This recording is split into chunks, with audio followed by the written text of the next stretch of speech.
이사야 66장 7절부터 9절까지 말씀 다 같이 한 목소리로 같이 말씀을 봉독하겠습니다. 시작. 시온은 진통을 하기 전에 해산하며 고통을 당하기 전에 나말을 낳았으니 이러한 일을 들은 자가 누구이며 이러한 일을 본 자가 누구이냐.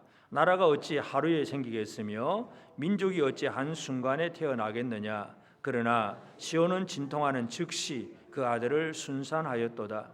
여호와께서 이르시되 내가 아이를 갖도록 하였은즉 해산하게 하지 아니하겠느냐. 내 하나님이 이르시되 나는 해산하게 하는 이인즉 어찌 태를 닫겠느냐 하시니라. 아멘. 우리 하나님의 은혜가 온 성도들에게 가득하기를 바랍니다. 아멘.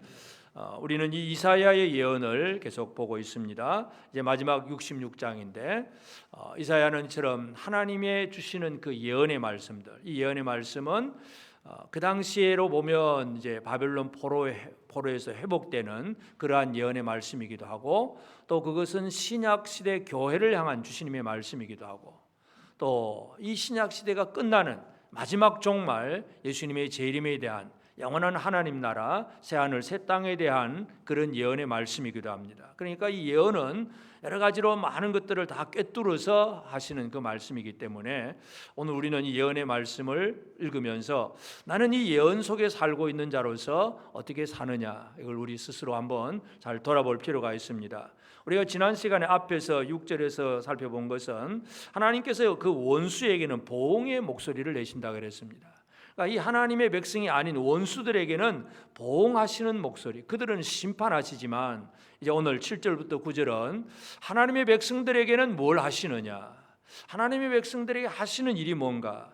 여기 보면 해산, 아이를 낳는 해산의 이야기를 합니다. 그래서 이 땅에 이루어질, 그리고 영원토록 이루어질 하나님의 나라 교회, 이것이 바로 무엇인가를 우리가 한번 살펴볼 수 있는데, 특별히 여기 보면 이 나라가 어찌 하루에 생기겠으며 또 민족이 어찌 한순간에 태어나겠느냐. 그러나 시온은 진통하는 즉시 그 아들을 순산하였도다. 즉시 순산한다. 그래서 오늘 말씀의 제목이 순간에, 한순간에 태어나는 교회, 이 말씀으로 함께 살펴보기를 원합니다. 여러분, 우리가 잘 알다시피 이 아이가 어머니 뱃속에서 적어도 10달을 있어야 되잖아요. 그보다 빨리 태어나면 조수가가 되어서 뭔가 또 인큐베이터 속에 들어가서 뭔가 날수를 채워야 어느 정도 성장을 해서 자라날 수 있습니다. 뭔가 정확한 어떤 기간이 필요한데, 이 시온, 하나님의 백성들에 대해서 얘기하는 것은 한순간에 태어난다, 그렇게 표현을 합니다.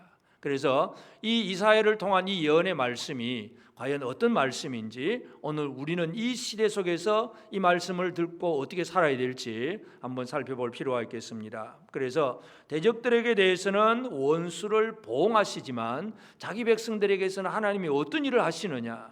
제일 첫 번째, 이제 7절에서 보면 시온은 진통을 하기 전에 해산하며 고통을 당하기 전에 나말을 낳았다 그랬습니다. 진통, 고통이 없이 남자아이를 낳았다, 그런 얘기입니다. 이 시온에게서 중요한 것은 바로 이 시온, 우리가 성경에는, 우리가 한글 성경에는 시온이라는 말이 있지만 원래 원어에는 시온이 없고 그냥 동사가 여성형 동사이기 때문에 그 여자가 진통하기 전에 이렇게 해산을 했다, 이제 이런 원어의 뜻입니다. 그러나 하여튼 의역을 해서 시온은 그렇게 얘기를 했었는데, 하여튼 그녀는 남자를 낳았다. 그는 남자를 낳았다. 이 남자를 낳는다는 개념이 뭐냐 하면 바로 영광스러움입니다.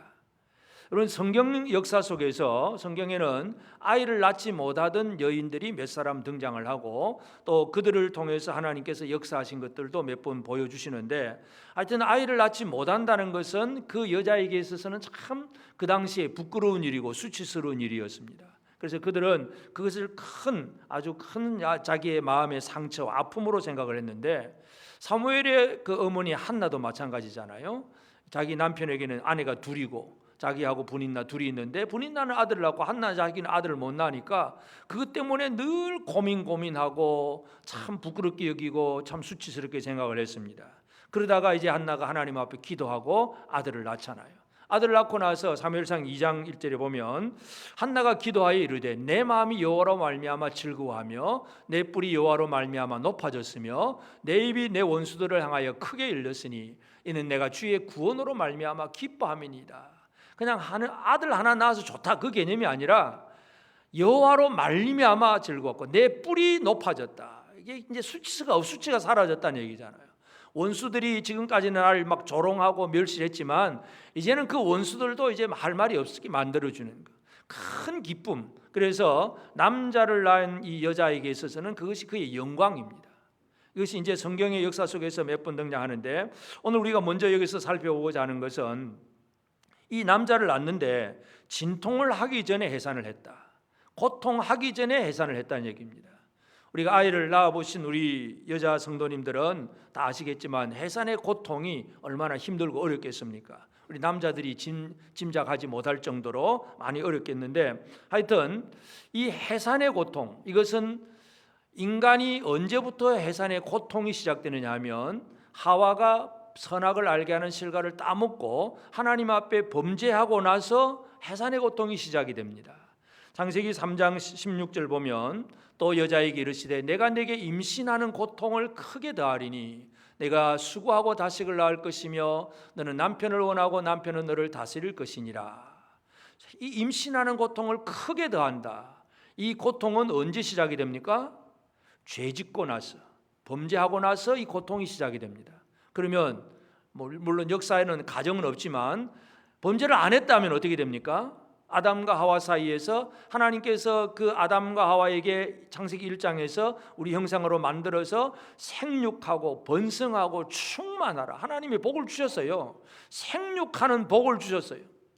그러면 그 생육의 결국은 번성하는 복이 결국 하나님께서 남자와 여자를 만드셨기 때문에 이 결혼의 관계를 통해서 자녀가 생산이 되는 것은 하나님이 정하신 법칙인데 죄가 없었다면 해산의 고통이 없었다고 봐야 되겠지요.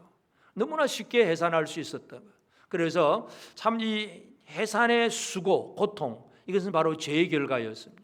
그러므로 오늘 이사야 66장에서 진통하기 전에 해산하고 고통당하기 전에 남아를 낳았다 하는 얘기는 결국은 범죄 이전으로 돌아간다는 그런 얘기예요. 범죄 이전의 상황으로 다시금 회복시켜 주시는 것이 바로 하나님의 약속의 말씀입니다.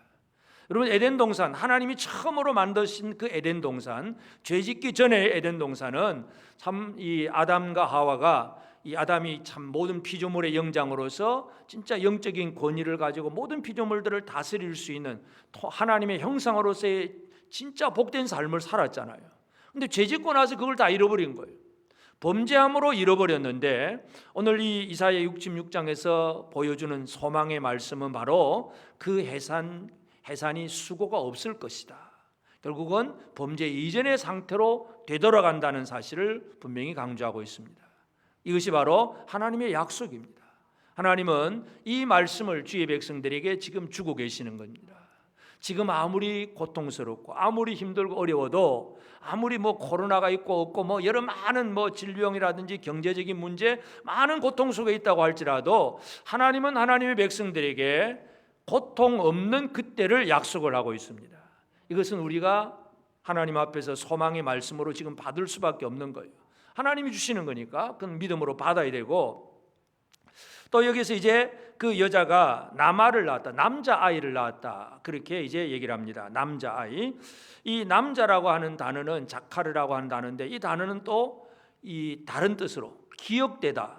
또 기억된다. 그런 단어예요. 이 같은 단어가 결국은 남자의 의미가 무엇인가 하는 걸 우리가 잘 살펴볼 수가 있는데 흔히 성경을 읽는 사람들 중에서 남녀 평등 이런 얘기를 하는 사람들 중에서 이 성경이 좀 옛날 고리타분 남아 선호 사상 그런 얘기를 하는데 선호 사상이 아니라 성경은 뭘 얘기하느냐 하면 한 남자가 대표자예요. 대표자. 그 남자 안에 여자와 어린아이들이 다 들어가 있는 거예요. 이스라엘 광야 백성들이 60만 명이라고 했을 때에 그 60만 명이라는 것은 남자들의 20세 이상의 남자들의 숫자예요. 그 남자의 숫자는 다른 말로 표현한다면 60만 가정이라고도 표현할 수 있습니다. 거기에는 여자와 다른 식구들이 다 포함되는 그런 숫자의 개념으로 우리가 이해할 수 있는데 하여튼 기억되다. 남자라고 자카르라고 하는 남자는 기억된다 그 말이에요. 하나님이 기억해 주세요. 이 여자가 낳은 남자는 기억되는 아들입니다.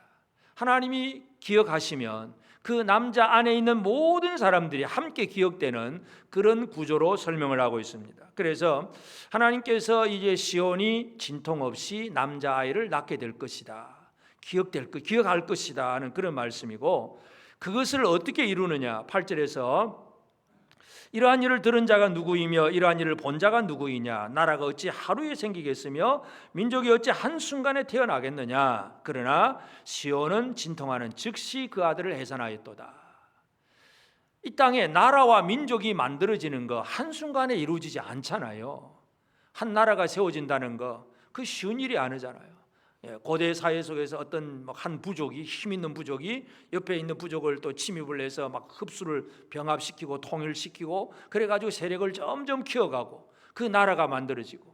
그래서 이 성경에 나오는 고대의 국가들도 보면 전부 우리 가나안 땅 그 정복을 할 때도 보면 31왕 도시 전부 도시 국가예요. 한 성읍 나라예요. 근데 지금은 그 이스라엘 땅 지금 그 땅을 다 합쳐봐야 우리나라의 뭐 경상남북도 정도 그 정도 면적밖에 안 돼요. 그러니까 고을마다 나라였어요.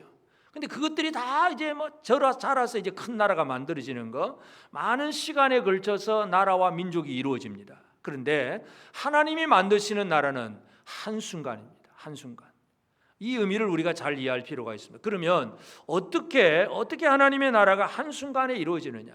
세상 나라는 이렇게 열심히 만들어 가지고 이사야 당시에는 아수르 제국이라는 강대한 나라가 만들어졌는데 그 나라도 바벨론에 의해서 무너져 버렸고, 바벨론도 메데 바사 페르사 제국에 의해서 무너져 버렸고, 그것도 헬라에 의해서 또 로마에 의해서. 세계적인 제국은 아무리 큰 것 같아도 금방금방 무너져 버려요.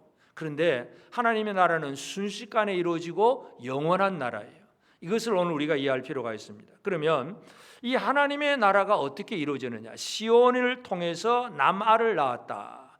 시온이라고 하는 것은 바로 그 여자, 결국 성경에 그 여자라고 표현하는 것은 바로 교회를 상징합니다.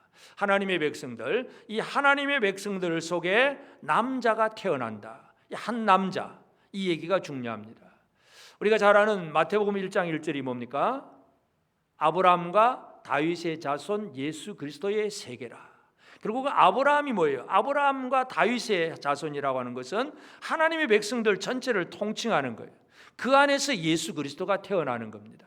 그래서 이 시온이 남아를 낳았다는 얘기는 이 남아를 통해서 뭔가가 이루어지는 것인데, 실제적으로 이제 이 역사 속에서 순식간에 하나님의 나라가 어떻게 이루어지느냐 하는 얘기는 사도행전 2장 40절 41절에 보면, 또 여러 말로 확증하며 권하여 이르되 너희가 이 패역한 세대에서 구원을 받으라 하니 그 말을 받은 사람들은 세례를 받으며 이날의 신도의 수가 3,000이나 더하더라. 여러분, 예루살렘 교회가 어떤 식으로 그렇게 이루어졌습니까? 물론 그 이전에 뭐 예수님에 대해서 소문도 듣고 여러 가지 많은 일들도 있었다고 보지만, 성령으로 충만한 베드로가 설교를 할 때 그 설교의 말씀을 듣고 형제들아 우리가 어찌할꼬 그러면서 회개하고 세례받으라 그러니까 세례받은 사람이 그날에 3,000명입니다. 순식간에 예루살렘 교회가 세워집니다. 하나님이 원하시는 하나님의 나라가 이루어지는 모습들이 그렇습니다. 순식간에 이루어집니다. 여러분, 예수님이 재림하시는 그날에 이 하나님의 나라가 이제 더 완성되는 그 시점에는 어떻게 되겠습니까? 예수님이 공중에서 구름 타고 재림하십니다. 그러면 어떻게 됩니까? 이미 예수 믿다가 죽어 있는 사람들은 부활해서 올라가게 될 것이고, 살아남아 있는 사람은 몸이 변화되어서 올라가서 공중에서 주를 영접하게 될 것을 데살로니가전서 4장에서 강조합니다. 그것이 몇 년에 걸치는 일입니까? 아니잖아요. 한순간에 이루어지는 일입니다. 하나님의 나라는 하나님께서 한순간에 그렇게 이루시는 거예요. 세상 나라하고는 뭔가 좀 다르다는 것을 우리가 이해할 수 있습니다. 그러면서 이제 9절에 보면 여호와께서 이르시되 내가 아이를 갖도록 하였은즉 해산하게 하지 아니하겠느냐. 내 하나님이 이르시되 나는 해산하게 하는 이인즉 어찌 태를 닫겠느냐. 내가 내가 이 아이를 갖도록 하였은즉 해산하게 하지 아니하겠느냐.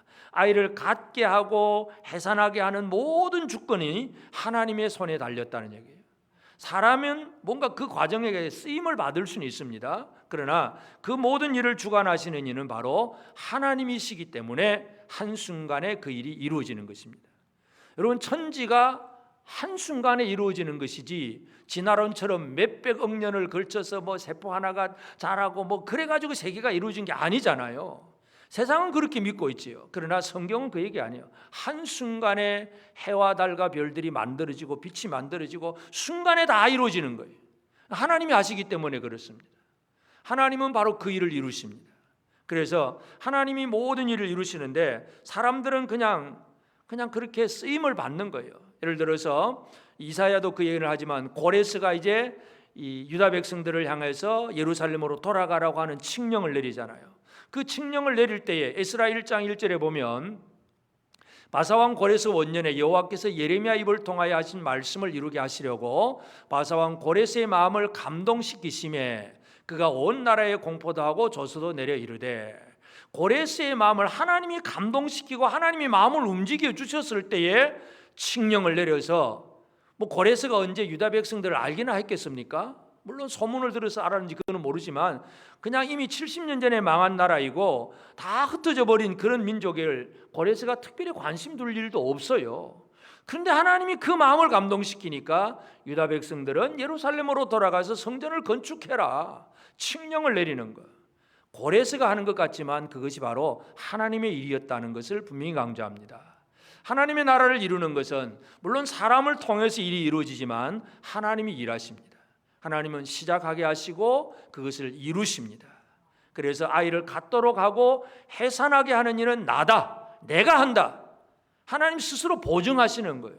우리에게 주어진 이 소망의 말씀들은 누구한테 물어봐서 하나님이 이렇게 얘기하는데 너는 어떻게 생각해? 이래가지고 우리가 믿음을 가지는 게 아니에요. 하나님이 스스로 알아서 하시는 거 우리는 그냥 믿음으로 받아들일 수밖에 없는 것이 하나님의 말씀입니다.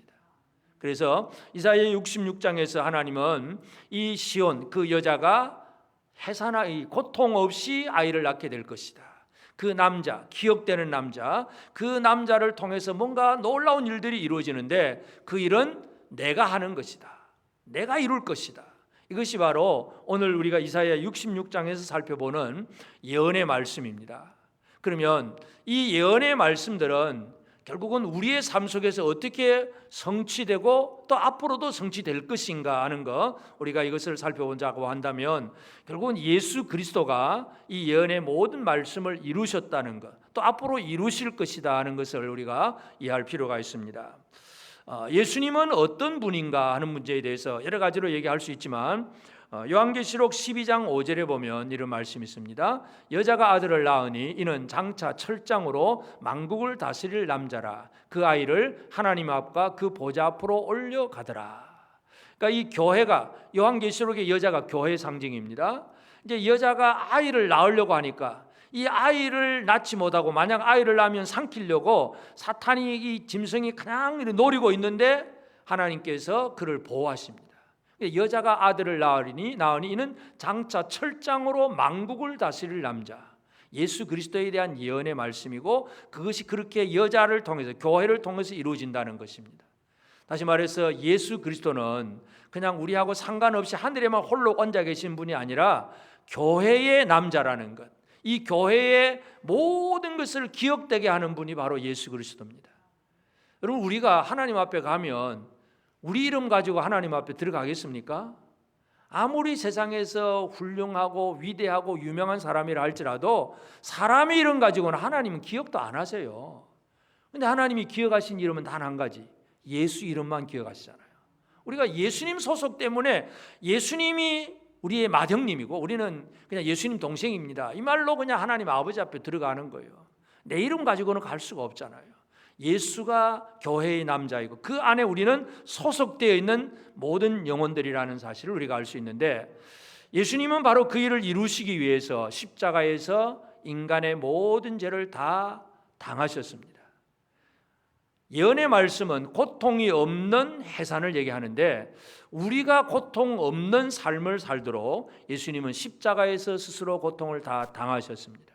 예수로 말미암아 우리는 하나님 아버지와의 그 관계가 범죄 이전의 관계로 회복된다는 것을 우리가 알 수 있습니다.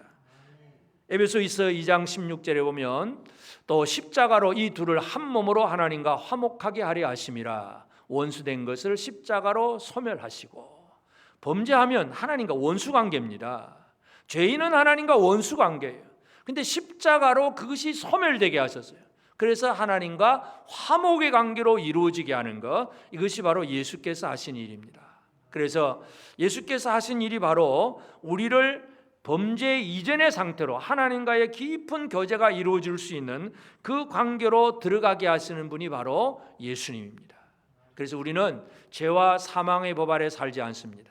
생명과 성령의 법 안에서 살아가는 그런 사람이 되는 것, 예수로 말미암아 우리는 이러한 복을 누리는 사람이 되었습니다.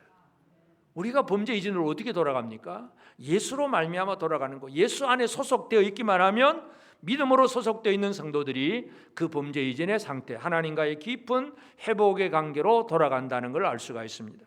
그리고 결국 예수님이 이루시는 것이 뭐냐 하면 이 땅에 지금 복음을 전하고 사도들을 보내어서 전도하게 하고 뭔가 교회를 이루시지만 마지막에 이루는 것이 결국은 이 하나님의 나라의 완성이에요.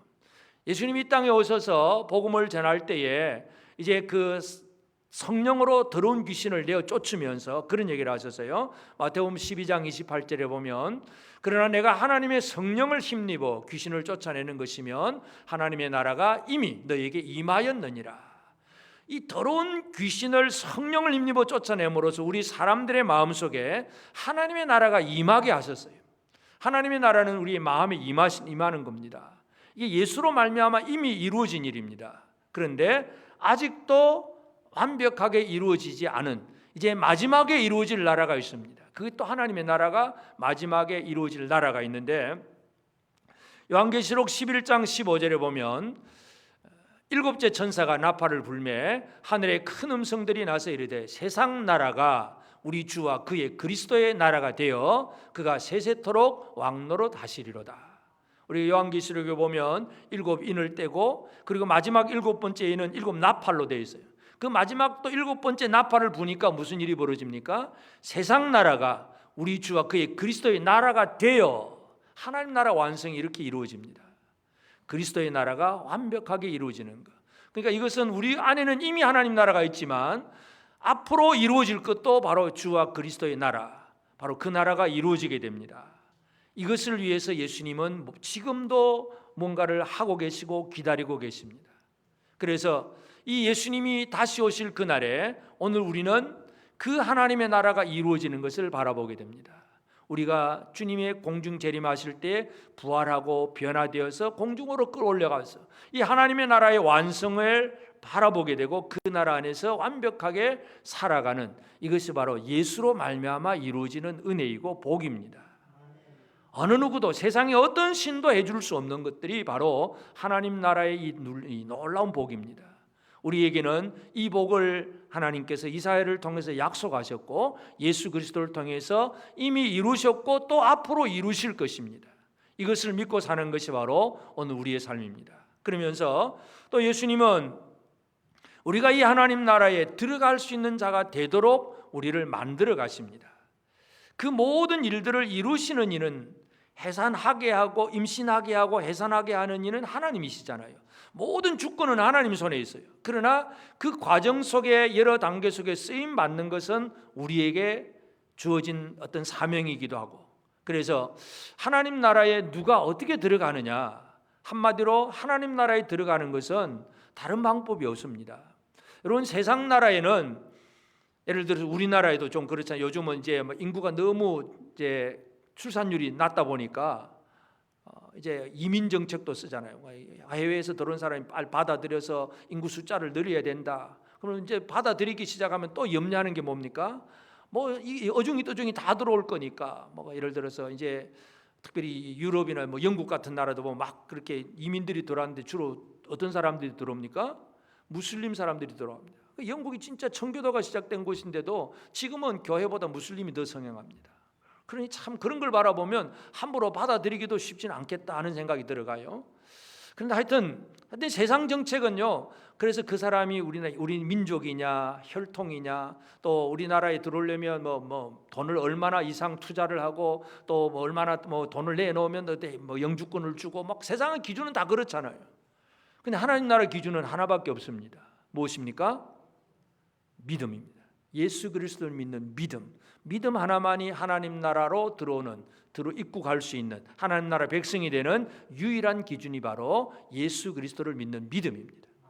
그래서 예수님이 요한복음 17장에 이제 마지막 그 대제사장적인 기도를 할 때에도 이런 기도를 합니다. 17장 20절에 보면 내가 비옵는 것은 이 사람들만 위함이 아니요. 여기서 이 사람들이라고 하는 것은 지금 예수님 옆에 있는 11 제자 얘기입니다. 하나님 아버지, 내가 이렇게 기도하는데 이 기도는 이 11 제자, 이 사람들만 위함이 아니고 그들, 이 제자들의 말로 말미암아 나를 믿는 사람들도 위함이니.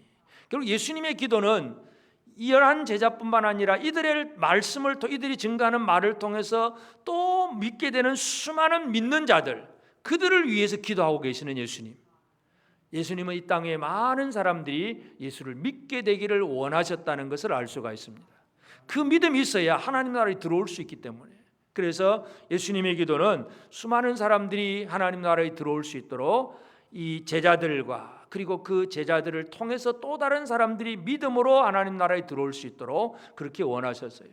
믿음이라고 하는 것이 얼마나 소중한지 그건 구약에도 다 나와 있잖아요. 믿음의 조상 아브라함, 하나님께서 아브라함을 통해서 하나님의 백성들을 만들어내시잖아요. 하나님 아브라함 한 사람을 불러내서 한 사람을 통해서 하나님 백성들을 만드십니다. 아브라함에게 주신 말씀이 창세기 15장 5절 6절에 보면 그를 이끌고 밖으로 나가 이르시되 하늘을 우러러 무뼈를 셀 수 있나 보라.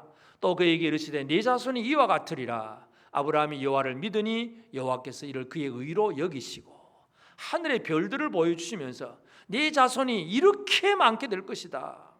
그런데 어떻게 되느냐? 얼마나 아브라함이 아들을 많이 낳아야 됩니까?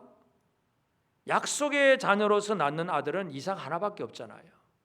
하나님은, 아브라함은 그냥 하나님의 약속에 대한 말씀을 믿는 믿음만 가지고 있고, 믿음 안에서, 아브라함의 믿음 속에서 하나님의 놀라운 일들이 이루어졌습니다. 하나님 나라의 특징은 바로 믿는 자가 들어가는 것입니다. 그래서 예수님은 이 땅 위에서 제자들에게 열심히 3년 반 동안 훈련시키고 사역을 하셨잖아요. 그 사역의 목적이 뭡니까? 제자들에게 뭘 심어주는 거? 믿음을 심어주는 거예요. 그러니까 예수님이 제자들에게 책망하시는 거 한 가지가 있습니다. 뭘 책망합니까? 믿음이 없는 자들이야. 어찌하여 못 믿었느냐? 왜 그렇게 믿음이 없느냐? 다른 책망은 없어요. 그냥 왜 믿음이 없느냐? 그렇게 나를 믿어야 되는데 왜 믿음이 그렇게 없느냐?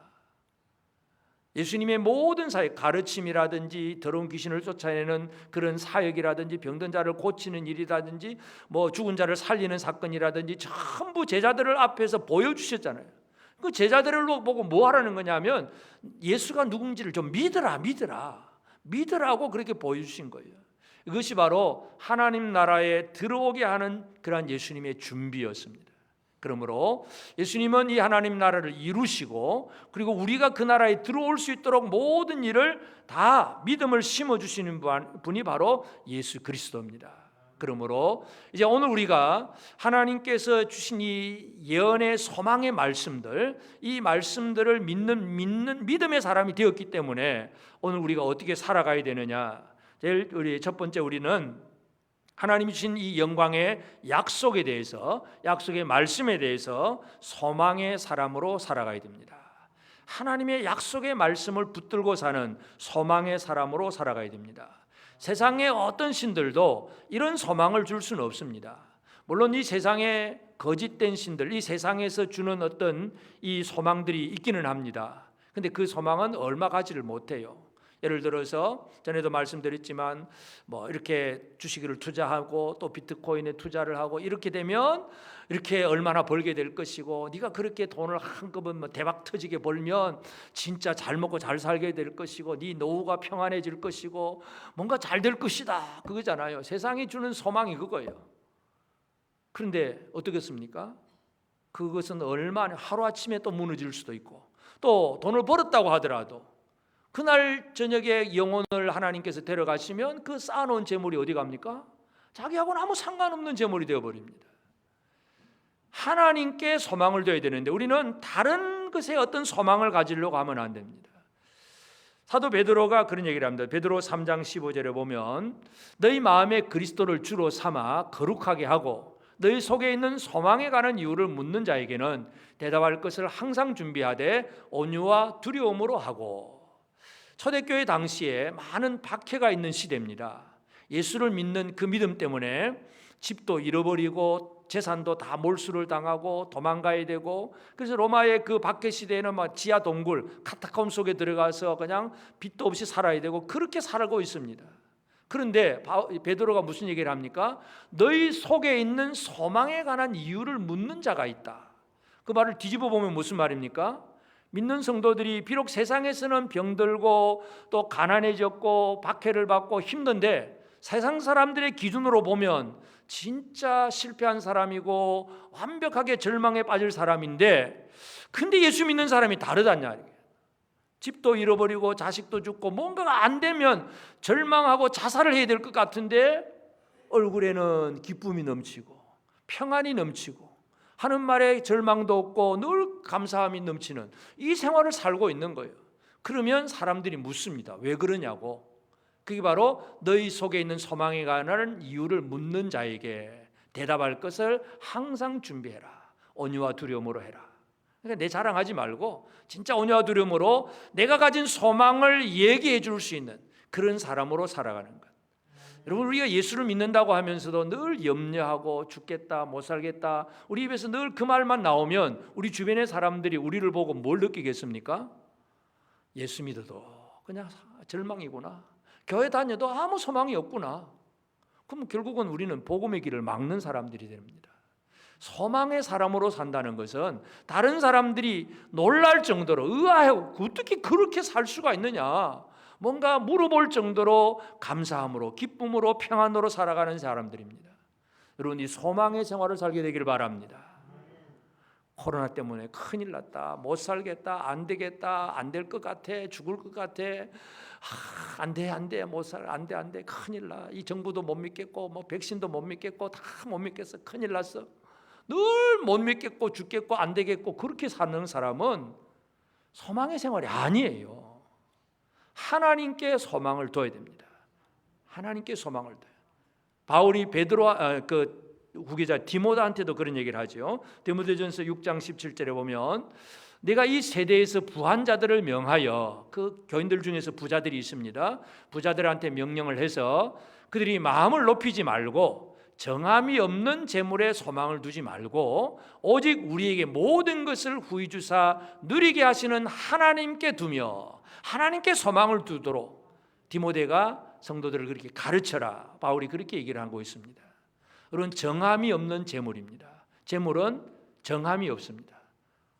딱 고정이 돼야 되는데 딱 왔으면 절대로 흔들리지 않고 내 것이 돼야 되는데 재물은 날아왔다가 금방 날아가 버립니다.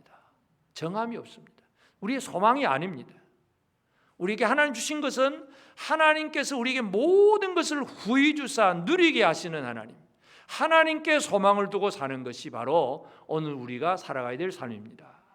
여러분, 하나님은 이 하나님의 백성들을 이렇게 마지막에 완성시키기 위해서 지금도 역사하신 하나님이신데 이 하나님께 소망을 두고 살아가는 것, 세상이나 재물에 소망을 두지 않고 살아가는 것, 이것이 바로 오늘 우리의 삶이 되어지기를 바랍니다. 소망의 사람으로 삽시다. 하늘에 소망을 둬야 됩니다. 하나님께 소망을 둬야 됩니다. 이 소망을 잃어버리면 다 잃어버린 사람입니다. 소망이 없는 사람은 아무것도 가질 것이 없습니다. 우리는 하나님 주신 소망의 말씀을 제대로 가지고 살아가는 우리가 되어지기를 바랍니다.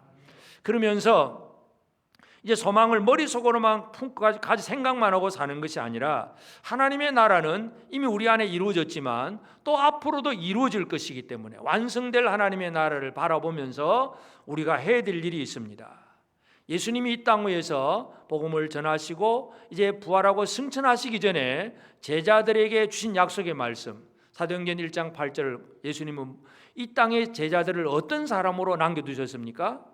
오직 성령이 너희에게 임하시면 권능을 받고 예루살렘, 유다, 사마리아 땅끝까지 이르러 내 증인이 되리라. 성령 받으면 권능을 받고 증인이 된다. 증인을 남겨두시고 예수님은 하늘로 올라가신 거예요. 오늘 우리는 예수 그리스도의 증인입니다. 그럼 어떤 예수님의 증인이냐? 우리를 위해서 십자가에 달려 돌아가신 예수님, 사흘 만에 부활하신 예수님, 예수님의 증인으로서 우리는 이 땅에 남겨진 사람들입니다. 부활의 증인으로 산다는 것이 얼마나 귀한 일인지 모릅니다. 사도들이 사도행전의 내용이 바로 그겁니다. 사도들이 처음 나가서 증거한 것이 바로 예수님의 부활 얘기잖아요. 부활. 그런데 유대인들 중에서 부활이라든지 천사라든지 영이라든지 이걸 안 믿는 사람들은 사두개인들입니다.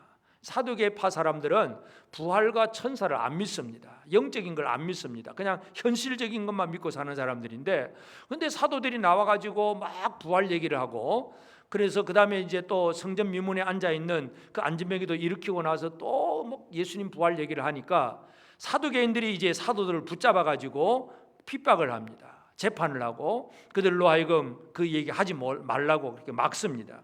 그런데 사도행전 4장 4절에 보면 말씀을 들은 사람 중에 믿는 자가 많으니 남자의 수가 약 5천이나 되었더라. 사도행전 2장에서는 3천 명이나 세례를 받았는데 4장에 넘어가니까 5천이나 되었더라. 순식간에 교회가 그렇게 만들어지는 거예요. 누구를 통해서 만들어집니까? 부활의 증인을 통해서. 물론 사람이 하는 게 아니죠. 하나님께서 하시지만 사람의 그 사역을 통해서 일을 이루십니다. 오늘 이 시대에 가장 중요한 사람들이 바로 예수 그리스도의 증인들입니다.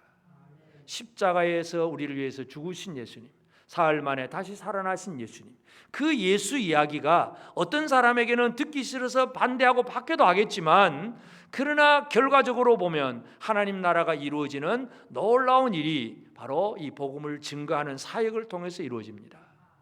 우리는 이 코로나 시대에 많이 잃어버린 것 중에 하나가 바로 이 복음을 전하는 전도 사역이 다 많이 방해를 받고 잃어버렸습니다. 다시금 회복되어야 되겠습니다. 오늘 우리는 우리가 이웃들에게, 우리 주변의 사람들에게 예수 그리스도의 증인으로서의 사명, 이 사명을 제대로 감당하는 우리가 되어지기를 바랍니다. 그것이 하나님의 나라를 완벽하게 이루어질 완성될 하나님의 나라, 그 나라를 준비하는 사람들입니다. 그러면서 그 준비를 또 어떻게 하느냐, 결국은 회복하게 하시는, 우리를 완성하게 일하게 하시는 하나님을 절대적으로 신뢰하는 생활, 믿는 생활, 이것이 우리에게 가장 중요합니다. 우리는 열심히 하지만 실제로 일을 이루시는 이는 하나님이시잖아요. 고레스가 칙령을 내려도 하나님이 하시는 일이기 때문에 일이 이루어지는 거지, 뭐 세상에 큰 대왕, 힘 있는 왕이 했기 때문에 된다, 그런 얘기가 아닙니다. 인간이 아무리 뛰어나고 뭐 유능하게 뭐 복음을 잘 전해도 그 사람 때문에 되는 게 아니라 하나님이 일을 이루십니다. 그러므로 우리가 할 일은 그냥 하나님을 신뢰하는 것, 믿는 것, 믿음밖에 없습니다.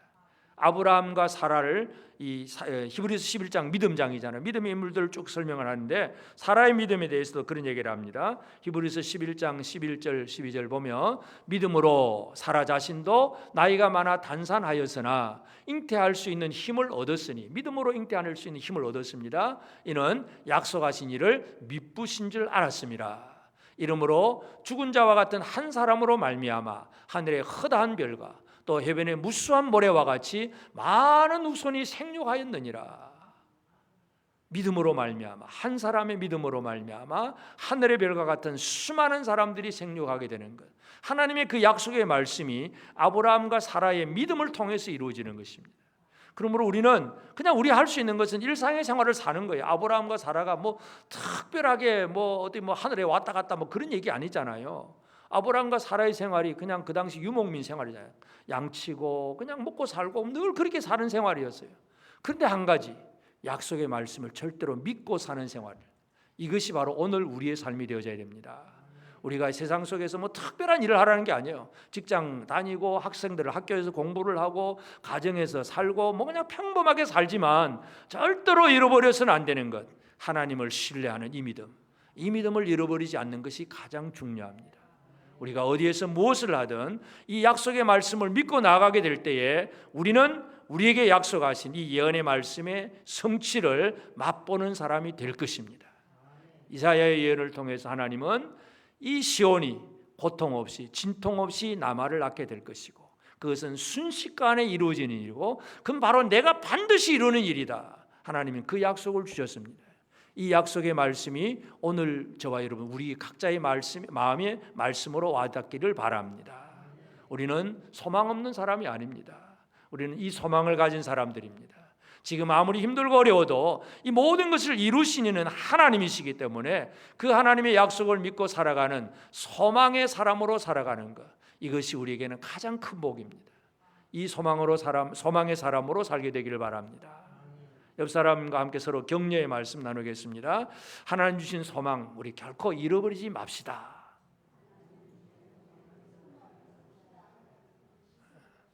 소망을 잃어버리면 다 잃어버리는 것이고 소망을 붙들고 살면 제대로 모든 것을 다 누리는 삶이 될 줄로 믿습니다.